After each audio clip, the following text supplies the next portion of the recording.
Minsan iniisip mo, bakit ang hirap ng buhay? Araw-araw kang lumalaban, pero parang walang nagbabago. Pagod ka na. Minsan gusto mo nang sumuko.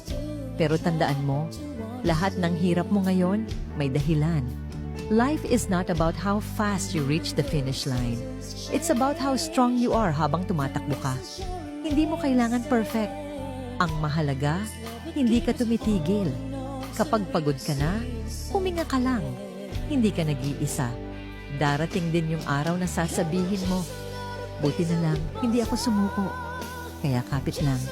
Kasi minsan, pagkatapos ng bagyo, nandyan na ang araw na hinihintay mo.